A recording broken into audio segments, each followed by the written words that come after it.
Ito naman po yung pataba. Ito yung pwede ng pang transplant to. Good morning, good morning. Good morning po mga ka-farming. Ito naman po tayo ulit sa lumusong sa bukid. Dalawang araw na hindi po ako lumusong. Nung linggo at saka kahapon, Lunes. Ngayon po ay Martes. Medyo sinama yung aking pakiramdam. Saka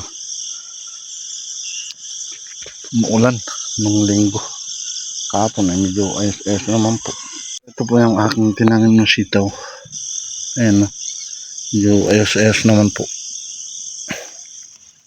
Ayan. Ayos naman po sila. Ayan.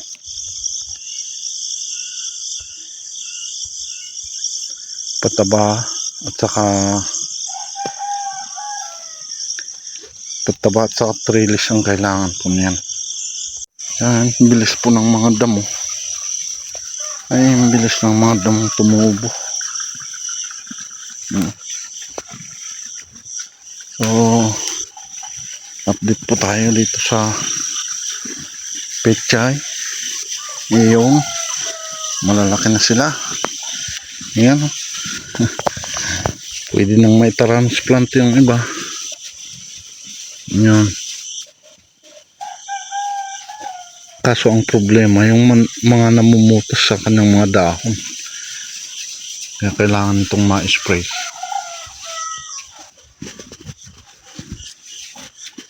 Ayan. Siguro ang gusto niyan ay pinant. Yung pang-spray. So, ayan. Talagang malalaki na.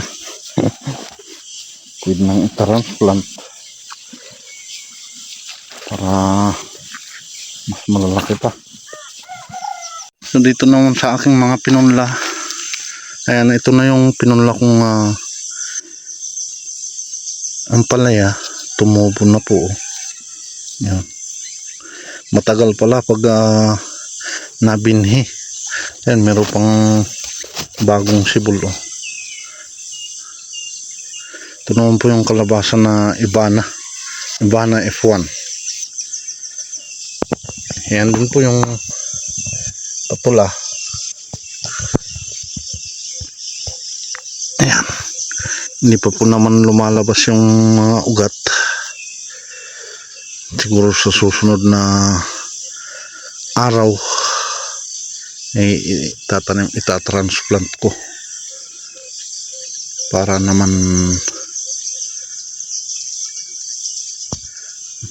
maka-ugat.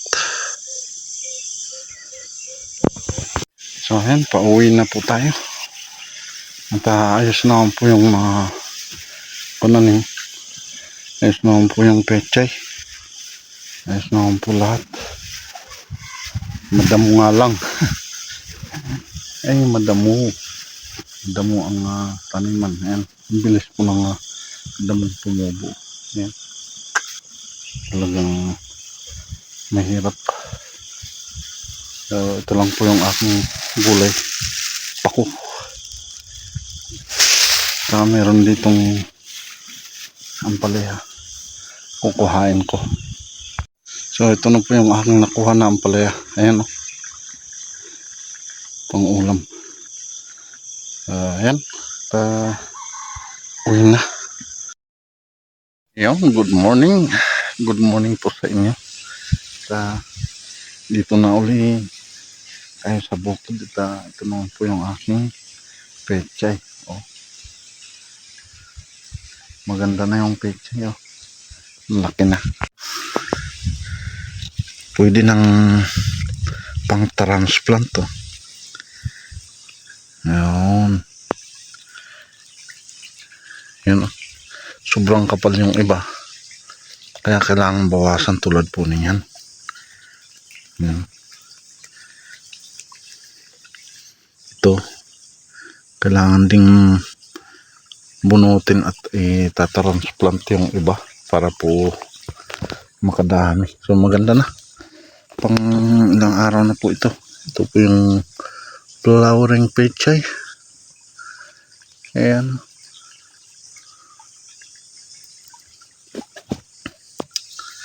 Pataba na lang ang hinihintay po nito. Ayan. Pataba. Ito naman po yung aking asula. Aking pinupunduhan kasi naubusan po siya ng tubig. Naubusan ng tubig. Ito naman po yung pataba. Ito yung triple 14. Saka po nagdagan ko siya ng ammonium sulfate. Ayan. Sulfate. So ito na, ready na akong magpataba. Ito yung kanilang, ito po yung Atlas triple 14 perfect grow. Ayan, sisimulan ng magpataba. So ganito po yung aking gagawin. Yan, sa mga panabi po ng puno.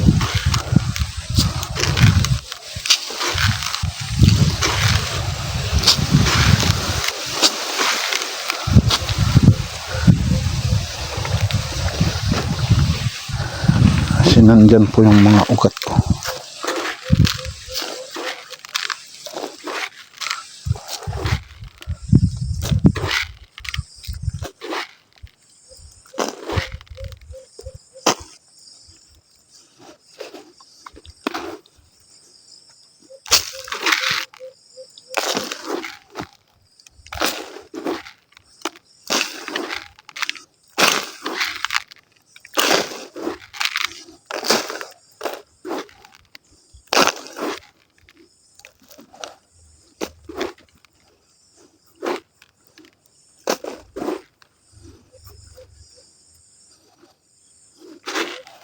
So dito kasi mababa dito. Doon muna natin siya ilagay.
So ito, meron ng pataba.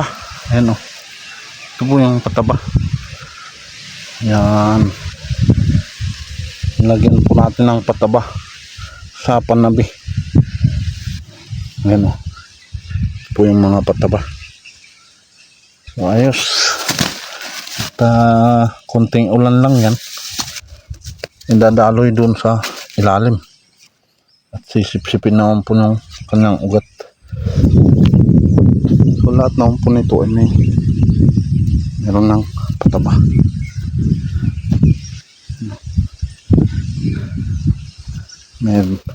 Meron na rin po dito. Yan. Sa bawat hanay ng puno ay meron. Ayan mo. Yun.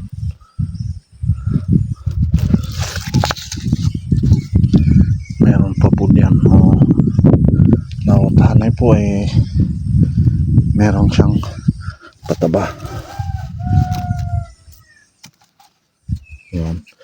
Ang daming mga sanga.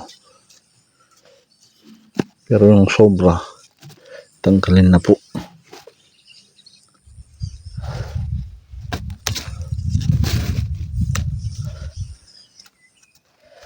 Ayan, doon naman sa taas.